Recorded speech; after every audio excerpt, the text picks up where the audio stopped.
anyone can become a target of fraud. Hi, Travis County. I'm Tamara Schubert, your family consumer science educator for NMSU and Travis County Cooperative Extension Service. Welcome to week 5 of Preventing Fraud. Today, we're taking a look at the various business frauds that can happen and how we can prevent them. If you missed any of our weekly series, be sure to catch us up on Facebook or YouTube channel. Let's look at auction fraud.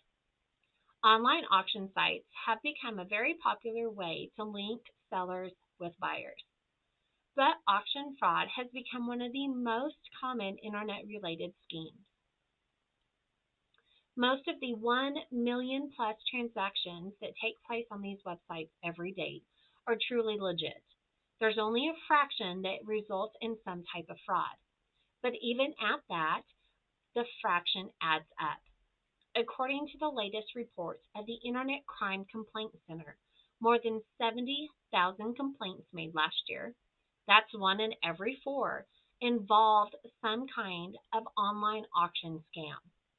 So how can we protect ourselves? Here's a couple of things to keep in mind. Ask the seller for a number and make sure to verify it. Beware of sellers who insist that wire transfers are the only form of payment that they will accept. For big ticket items, use a legitimate online escrow service that will hold the payment until you receive what you've ordered. If you receive an overpayment as a seller, don't cash it. Instead, ask for the exact purchase price. Don't ever give out your social security number or your driver's license number. Legitimate sellers won't ask. They don't need that information. And be skeptical if the price is too low. Sometimes too good to be true. Collection fraud is another thing that is happening in today's world. The phrase collection agency often spurs consumers into settling their debts, and fraudsters love any scheme that will entice someone to pay quickly. With collection fraud, the victim is coerced into paying a debt that he or she may not even owe, or even threatened with possible arrest if the payments are not made. Be sure you know what you owe. One of the surest ways to avoid a debt collection scam is to know all of your real and valid debt. They ask for information they should already have. Real debt collectors already know much of your information. They will know how much you owe. They will know your address, your social security number, your birthday, etc. But debt collection scammers probably don't have all your information, and they're going to ask for it. Be wary if they won't share their information with you. When someone calls trying to collect a debt, ask for all of their company's information. That includes the company's full name, the collector's name, the company address, their phone number, their website, and their email. Request all of these details, write them down, send the agency a letter, search the company name on their internet, review their website, and call their numbers. Do your homework before you submit any information for collection debts. The other thing that we're faced in today's world is lottery scams.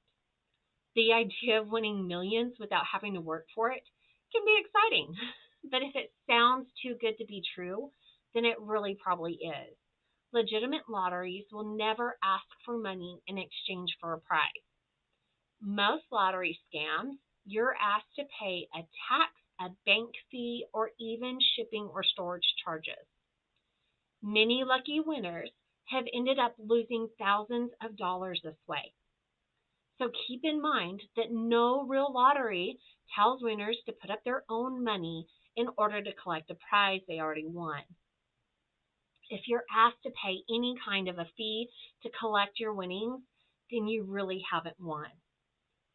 If you're told that you need to keep your win confidential, be suspicious about it.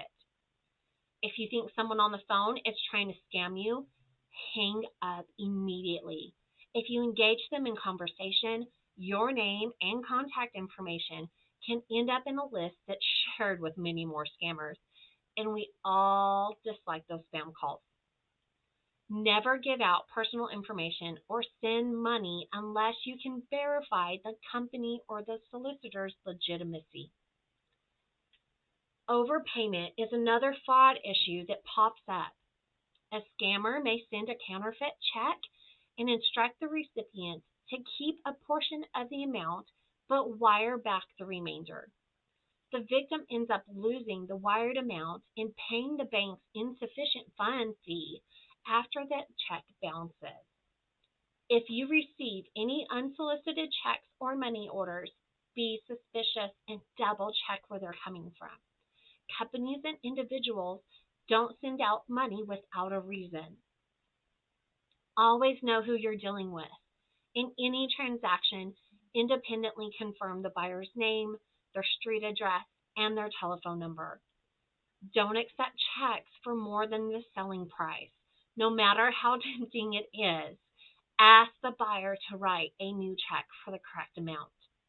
If the buyer refuses to send the correct amount, return the check and do not ship the merchandise. Consider alternative methods of payments.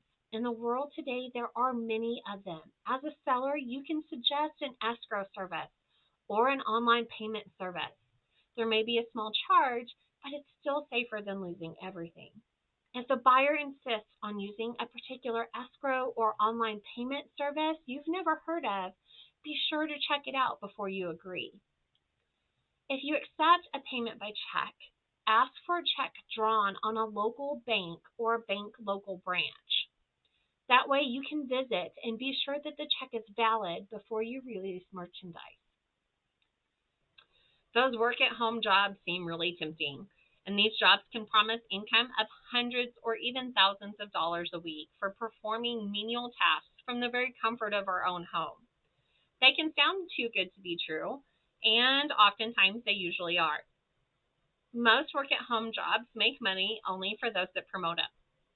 Here's a couple of warning signs to keep in mind. Those job ads that claim that no skills or experiences are required.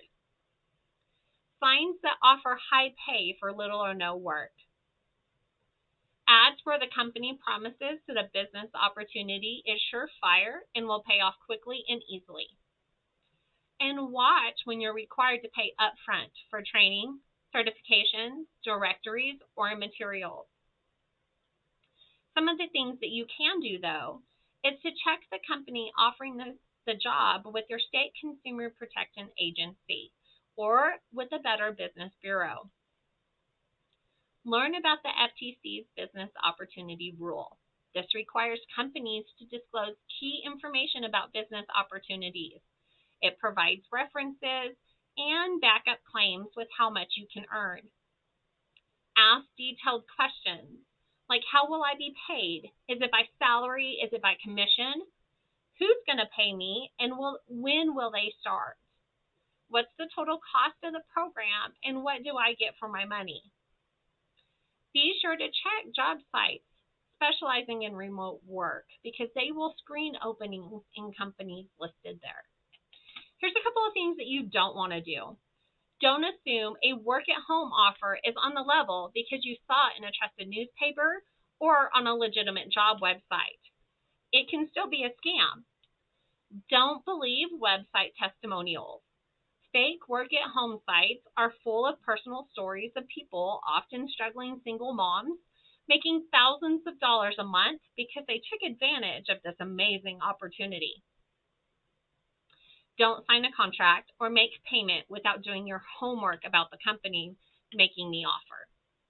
Don't stick around if there's any suggestions that your earnings are based primarily on recruiting other people to join the operation. It's more likely a pyramid scheme. Thank you for joining us this month on Fraud. Stay safe, and we will see you next month.